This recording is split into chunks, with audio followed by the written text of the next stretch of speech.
Does the idea that many of your angry thoughts are invalid seem abhorrent and unacceptable?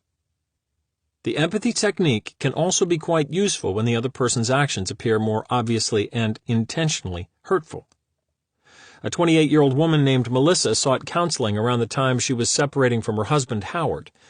5 years earlier, Melissa discovered that Howard was having an affair with Anne, an attractive secretary who worked in his building. The revelation was a heavy blow to Melissa, but to make matters even worse, Howard was hesitant to make a clean break with Anne, and so the affair dragged on for 8 additional months. The humiliation and rage Melissa felt during this period was a major factor that led to her ultimate decision to leave him. Her thoughts ran along these lines. 1, he had no right to act like that. 2, he was self-centered. 3, it was unfair. 4, he was a bad, rotten person. 5, I must have failed. In the course of a therapy session, I asked Melissa to play Howard's role, and then I cross-examined her to see if she could explain precisely why he had had the affair with Anne and acted as he did.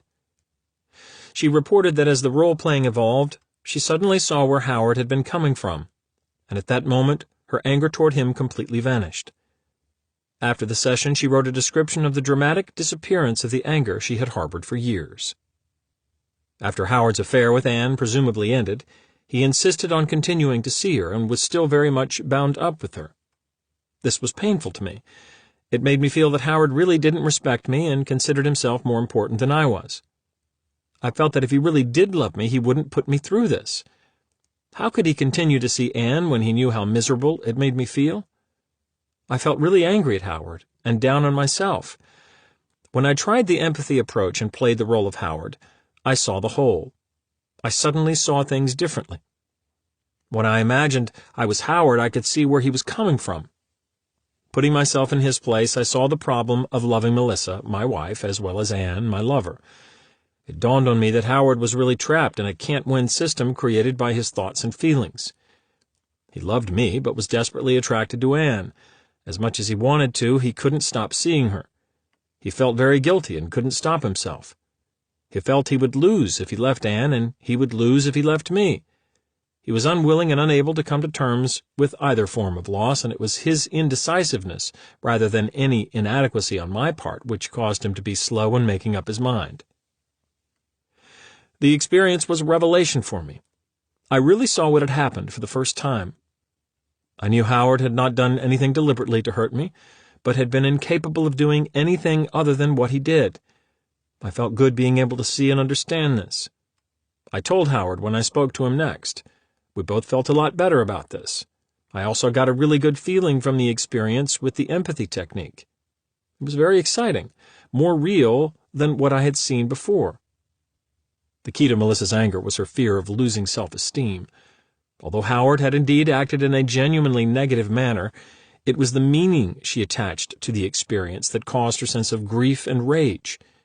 She assumed that as a good wife she was entitled to a good marriage. This is the logic that got her into emotional trouble. Premise: if I am a good and adequate wife, my husband is bound to love me and be faithful to me. Observation: my husband is not acting in a loving, faithful way. Conclusion: therefore, either I am not a good and adequate wife, or else Howard is a bad, immoral person because he is breaking my rule. Thus, Melissa's anger represented a feeble attempt to save the day because, within her system of assumptions, this was actually the only alternative to suffering a loss of self-esteem. The only problems with her solution were: A, she wasn't really convinced he was no good; B, she didn't really want to write him off since she loved him; and C, her chronic sour anger didn't feel good, it didn't look good, and it drove him farther away. Her premise that he would love her as long as she was good was a fairy tale she had never thought to question. The empathy method transformed her thinking in a highly beneficial way by allowing her to relinquish the grandiosity inherent in her premise. His misbehavior was caused by his distorted cognitions, not her inadequacy. Thus, he was responsible for the jam he was in, not she. This sudden insight struck her like a lightning bolt. The moment she saw the world through his eyes, her anger vanished. She became a much smaller person in the sense that she no longer saw herself as responsible for the actions of her husband and the people around her.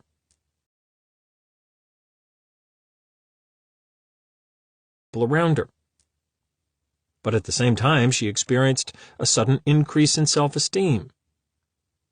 In the next session, I decided to put her new insight to the acid test. I confronted her with the negative thoughts that had originally upset her to see if she could answer them effectively. David: Howard could have stopped seeing her sooner. He made a fool out of you. Melissa: No, he couldn't stop because he was trapped. He felt a tremendous obsession, and he was attracted to Anne. But then he should have gone off with her and broken up with you so he could stop torturing you. That would have been the only decent thing to do. He felt he couldn't break it off with me either because he loved me and was committed to me and to our children. But that was unfair to keep you dangling so long. He didn't mean to be unfair. It just happened. It just happened? What Pollyanna nonsense. The fact is, he shouldn't have gotten into such a situation in the first place. But that's where he was at. Anne represented excitement, and he felt bored and overwhelmed by life at the time. Eventually, one day, he just couldn't resist her flirting anymore. He took one small step over the line in a moment of weakness, and then the affair was off and running. Well, you are less of a person because he wasn't faithful to you. This makes you inferior. It has nothing to do with being less of a person. I don't have to get what I want all the time to be worthwhile. But he never would have sought excitement elsewhere if you were an adequate wife. You're undesirable and unlovable. You're second-rate, and that's why your husband had an affair. The fact is, he ultimately chose me over Anne, but that doesn't make me any better than Anne, does it? Similarly, the fact that he chose to deal with his problems by escaping doesn't mean that I am unlovable or less desirable. I could see that Melissa was clearly unruffled by my vigorous attempts to get her goat, and this proved she had transcended this painful period of her life. She traded in her anger for joy and self-esteem.